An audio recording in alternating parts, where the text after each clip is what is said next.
안녕하세요. 저 이번 시간에 서울시에서 봤던 지방세법 해설 강의를 좀 촬영할 거고요.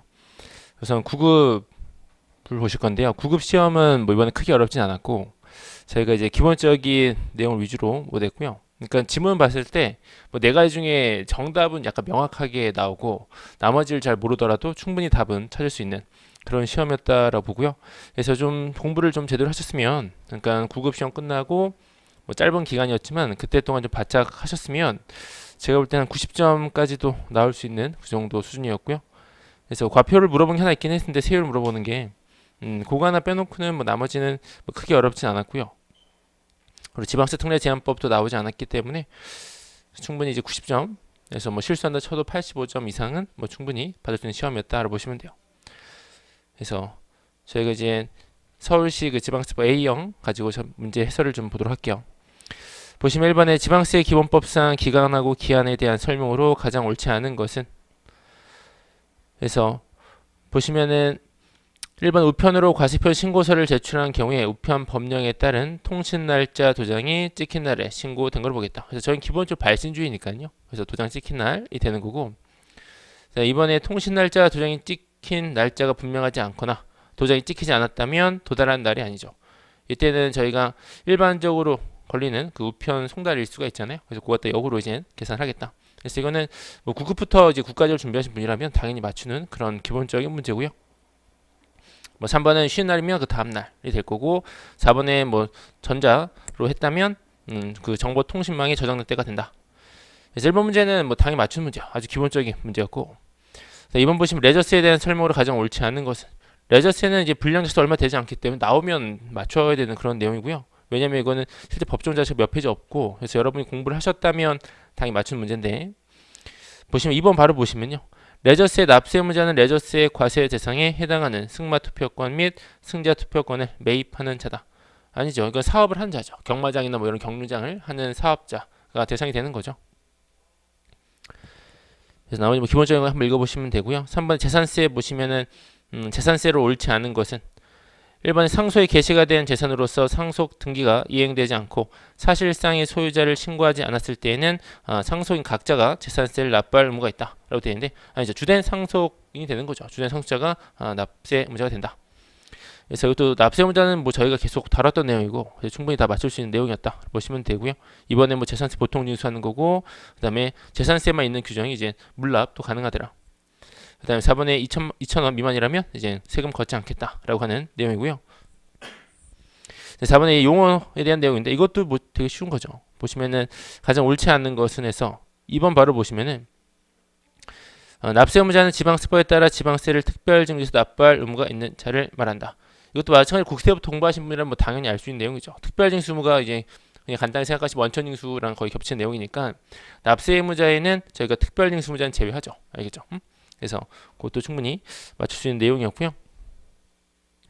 그다음 5번 보시면 체납처분에 대한 설명으로 옳은 것은, 1번에 지방자치단체장은 체납처분을 집행할 때 납세자가 지방세 징수를 피하기 위해서 재산권을 목적으로 한 법률 행위를 한 경우는 사회행위 취소 및 원상회복을 국세청에 청구할 수 있다. 아니죠. 이거는 저희가 법원에 청구하는 거예요. 법원에 청구하면 법원이 그걸 이제 판단을 해주는 거고, 자, 이번에 급료 등 이런 거에 대해서는 우리가 근로소득세 과표의 2분의 1을 압류할 수 없다라고 되어 있는데, 급여 채권에서 저희가 2분의 1을 압류할 수 없죠. 근데 거기 나온 것처럼 뭐 근로소득세 과표의 2분의 1이 아니라 급여 총액이죠. 급여 총액의 2분의 1은 압류할 수 없다라고 하는 거고, 3번이 맞는 표현이죠. 그래서 부동산 등은 사용 수익할 수 있고, 4번 보시면은 지자체장은 압류하는 재산을 이미 다른 기관에서 압류하고 있을 때에는 참가 압류 통지서를 그 재산을 이미 압류한 기관에 송달함으로써 교부 청구를 할 수 있다. 뭐 앞에서 계속 뭐 얘기하고 있어요? 참가 압류를 얘기하고 있잖아요. 압류하고 있는데 마지막에 교부 청구 말도 안 되는 거죠. 당연히 이거는 참가 압류 관련된 내용이지 교부 청구랑은 뭐 상관이 없다. 6번 보시면 성립식이죠. 성립식도 저희가 계속 봤던 내용이에요. 수업할 때마다 계속 봤던 내용이고, 그래서 3번 보시면 레저세법 승마장 입장하는 때, 아니죠, 발매한 때죠. 승마 투표권 등을 발매한 때가 되겠다. 그래서 레저세 내용도 적은데 레저세에서 두 개가 나왔다 보시면 돼요. 7번 보시면 등록 면허세 비과세에 해당하지 않는 것은, 1번에 법인의 자본금 또는 출자금의 납입, 증자 및 출자 전에 따른 등기 또는 등록. 아니죠. 이건 과세 대상으로 들어가는 거죠.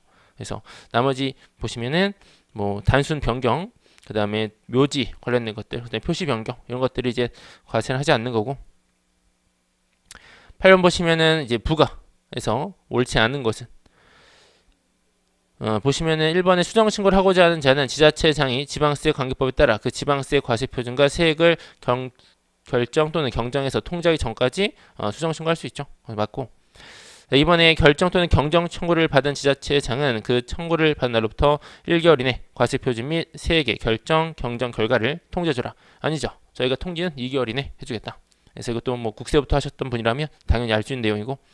3번 6개월 이내 수정신고하면 감면 50% 해주는 거고요. 사기 부정이었다면 4번에 우리가 40% 무신고에 대한 가산세가 붙는다. 이렇게 보시면 되죠. 9번 보시면은 담배 소비세 납세 문제에 대한 설명으로 가장 옳지 않은 것은, 그래서 나머지 한번 읽어보시면 되는데 3번 보시면은 담배 제조자가 수출 상담을 위한 견본용 담배를 제공하는 경우는 그 제조자가 담배 소비세를 납부할 의무가 있다라고 되어 있는데, 이건 뭐냐, 수출용 담배. 수출용 담배는 이제 과세하지 않는 거죠. 그러니까 수출 상담을 위한 것도 포함되거든요. 수출용 담배. 알겠죠? 그래서 그것까지 포함해서 과세가 되지 않는다 보시면 되고. 10번에 취득세에 대한 설명으로 가장 옳지 않은 것은, 1번은 주체구조부 취득자가 다 취득한 걸 보는 거죠. 알겠죠? 그거는 계속 나왔던 거고. 이번에 채무를 인수하는 부담부 증여의 경우는 그 채무에 상당하는 거는 저 유상거래가 되는 거 맞고. 그 다음에 3번 토지의 지목 변경이에요. 그래서 지목 변경되면 그 당시 그 사실상의 사용일을 취득일로 보겠다라고 하는 거고요. 네, 4번에 과점주였다가 이제 얘가 양도를 해서 과점주가 아니었다. 60%였다가 팔아서 40% 됐다가 그랬다가 다시 재취득해서 과점주 됐다. 그래서 60, 뭐 40, 70으로 이렇게 바뀌었다라고 한다면 그 증가분을 취득으로 봐서 취득세를 부과한다라고 되어 있는데 그렇지는 않죠. 그러니까 60, 40, 70이었다면 40에서 70으로 증가된 걸 과세하는 게 아니라 그 전에 과점주였을 때 60%였을 때랑 지금 70%일 때 그 차이 증가분만 과세를 좀 하는 거죠. 그래서 저희도 이거 취득세 할 때 뭐 계속 얘기했던 거라서 충분히 다 맞출 수 있는 내용이었고, 뭐 11번 간단하죠. 지방교육세 납세 의무자로 가장 옳지 않은 것은 뭐 담배 소비세, 주민세 균등분, 레저세 다 맞고 지역자원시설세는 대상이 아니죠. 그래서 4번 틀린 거고. 12번 보시면 주민세 제2차 납세 의무자에 대한 설명으로 가장 옳지 않은 것은, 그래서 이것도 이제 계속 봤던 건데, 그래서 1번 보시면 사업소형 건축물의 소유자랑 사업주가 다른 경우는 건축물 소유자한테 재산분 주민세의 제2차 납세 의무를 지을 수가 있죠.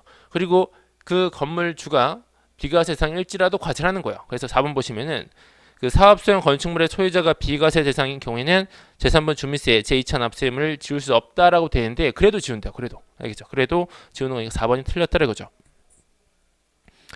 나머지 2, 3번은 뭐 2차 납세 관련된 기본적인 내용이니까요. 한번 읽어보시면 될 거고. 13 보시면 이제 기본법상의 해석의 기준에 대한 설명으로 가장 옳지 않은 것은 1번 뭐 기본적인 내용 쓴 거죠. 2번 보시면 지방세를 납부할 의무가 확정된 소득에 대해서는 그 확정 이후 새로운 법에 따라 소급하여 과세할 수 있다고 되어 있는데, 저희가 소급과세 금지의 기준이 되는 건 언제냐면 성립일이에요. 성립일 이후에 변경된 그 세율 등 법에 따라서 소급해서 과세할 수는 없다라고 되어 있는데, 근데 이제 성립 다음에 뭐가 오는 거냐면 성립 확정 소멸이니까 성립 다음에 확정이 되는 거죠. 그럼 당연히 확정된 거를 소급할 수는 없는 거죠. 확정된 이후에 바뀐 거를 다시 소급해서, 그러니까 무슨 얘기냐면 내가 신고를 해서 납부를 했는데 근데 그걸 다시 바뀐 법으로 소급해서 과세를 하겠다는 말도 안 되는 거기 때문에 당연히 2번이 틀렸다고 보시면 돼요. 그리고 3번도 마찬가지죠. 납세는 일반적으로 받아들인 관행도 저희가 소급이 안 되죠. 관행 쪽을 받아들인 거를 소급해서 과세할 수는 없다. 4번도 일반적인 그 해석이니까 한번 읽어보시면 되고요. 14번 보시면 취득세에 대한 설명으로 가장 옳은 것은 1번에 토지 및 건축물의 취득은 민법 등 관계 법령에 따른 등기를 하지 않으면 사실상 취득하더라도 해당 취득 물건의 명의자를 우리가 취득자로 한다로 되는데, 사실상 취득하면요 그 취득한 자가 되는 거죠. 알겠죠? 등기를 하지 않더라도 사실상 취득한 자가 있다면 걔가 된다고 보시면 되고, 그다음에 2번이 맞는 거죠. 과점주주가 취득한 것을 보는 것은 그 지분율을 얘기하는 거예요. 쭉 설명이. 알겠죠? 부동산 등의 총가액에서 그 총수에서 그 주주가 갖고 있는 비율, 그래서 지분율만큼이 대상이 된다.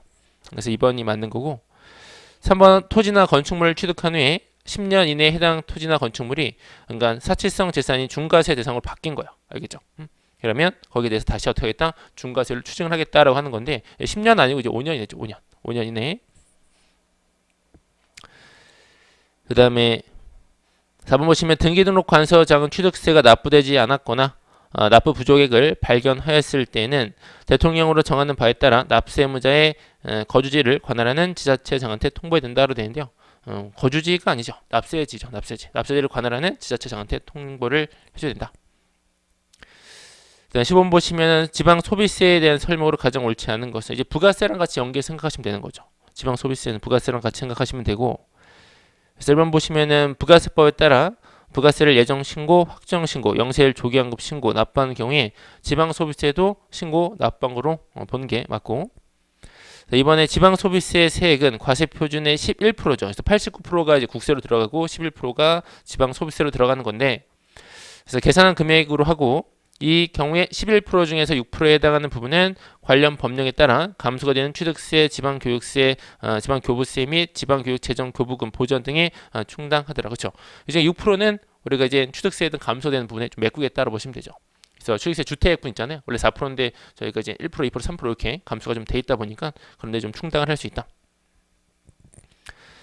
네, 3번 보시면은 특별징수무자는 징수한 지방 소비세를 다음 달 10일 아니죠. 20일까지죠. 그래서 충분히 맞출 수 있는 내용이었고 얘도 그래서 20일까지 우리가 납부를 해줘야 되는 거고, 그 다음에 특별징수무자가 있죠. 왜냐하면 납세무자는 그냥 다 신고를 하는 거죠. 세무서나 뭐 수입하는 거라면 세관장한테, 그러면 세무서장이나 그 세관장이 특별징수무자가 돼서 그거를 걷어서 이제는 같이 납부를 좀 해주는 거죠.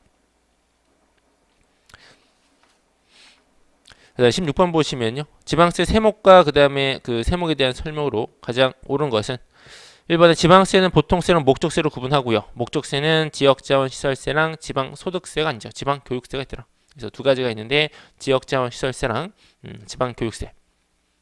자, 이번에 광역시의 군 지역에서는 주민세를 광역시세로 하겠다. 그래서 뭐 인천 광화군 뭐 이런 데 있잖아요. 그래서 그런 데는 저희가 좀 다르게 하는데, 그래서 광역시 구세로 보지 않고요. 얘는 도세나 뭐 군세로 구분을 해줘요. 알겠죠? 그래서 광역시 이제 구세로 보지 않고 얘는 도세랑 이제 군세로 별도로 좀 구분한다고 보시면 돼요.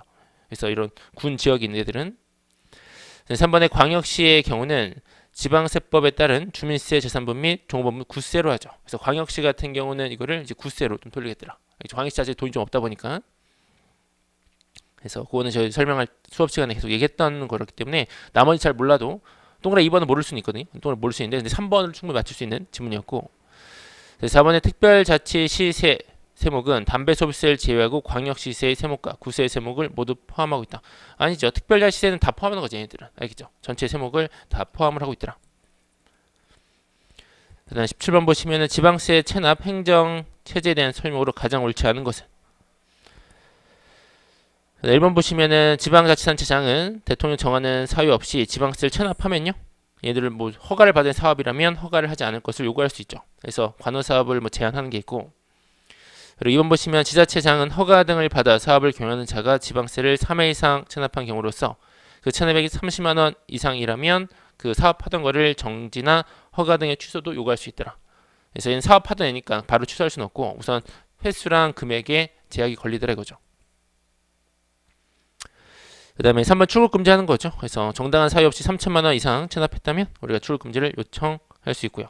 4번은 명당 공개하는 건데 1년 이상 지난 지방세가 500만 원 이상일 때 뭐 공개할 수 있다로 되는데요. 1000만 원 이상이 1000만 원. 그래서 1000만 원 이상일 때 공개할 수 있다.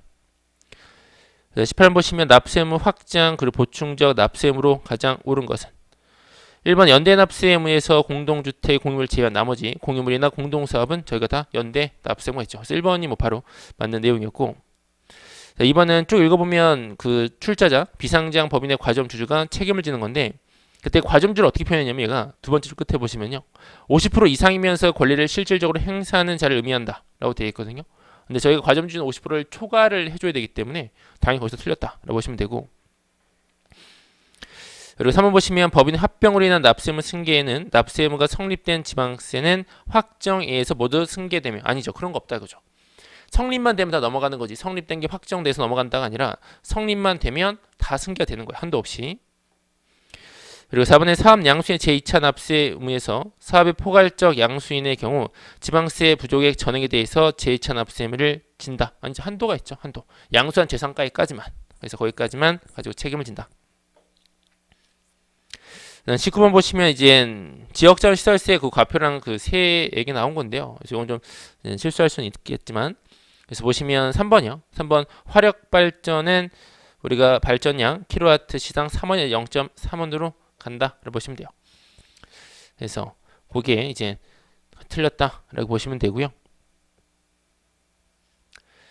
20번 보시면 자동차세에 대한 설명으로 가장 옳은 것은 1번의 과세 기준일 현재 상소에 게시가 된 자동차로서 사실상의 소유자 명의로 이전 등록하지 않은 경우에 사실상의 소유자가 자동차세를 납부할 의무가 있다. 상속으로 받았잖아요. 그럼 상속 지분이 높은 애가 되는 거고요. 주된 상속인. 근데 걔가 이제 뭐 똑같으면 연장자로 간다라고 보시면 돼요. 이번에 비과세 얘기하는 거죠. 국가적인 쓰는 것들. 알겠죠? 이런 것들은 과세하지 않겠다. 3번 보시면 지자체 장은 표준세율에도 불구하고 조례로 정하는 바에 따라 자동차세 배기량들 고려해서 100분의 30까지 초과로 정할 수 있다. 초과로 정하는 건 맞는데 제가 50%까지 100분의 50까지 초과로 할 수 있다. 4번 보시면 과세기간 중에 이걸 팔았어요. 매매나 뭐 증여 등으로 승계 취득한 자가 소유권 이전 등록을 했다면 해당 과세기간 자동차세를 양도인과 양수인 연대해서 납부할 의무를 진다라고 되어 있는데 그렇게 하진 않죠. 저는 1할 계산, 1할 계산에서 판 애가 보유한 기간하고 취득한 애가 보유한 기간 다 따져서 각각 우리가 부과를 하겠다라고 보시면 돼요. 그래서 저는 1할 계산하기 때문에 뭐 연대 납세금을 지거나 그런 건 아니다라고 보시면 돼요. 그래서 여기까지 보시면 되고요. 그래서 제가 볼 때는 그냥 한 번 정도만 다시 보시면 되고요. 그래서 문제가 그렇게 어렵진 않았기 때문에 충분히 점수는 좀 좋게 나올 수 있는 시험이었다라고 보고 그래서 혹시라도 만약에 점수 안 나와서 떨어졌으면 다시 국가직 준비하신 분들은 계속 국가직으로 준비하시면 될 것 같아요. 그래서 뭐 이번 시험 끝난 거니까 그래서 지방세는 이제 그때그때 필요할 때만 좀 봐주시면 되거든요. 그래서 이제 나중에 또 대비해서 저희가 또 국가직도 계속 준비를 하시면 될 것 같고요. 그래서 여기서 해설을 마치고요. 저희는 또 다음에 또 보도록 하겠습니다. 예, 수고하셨습니다.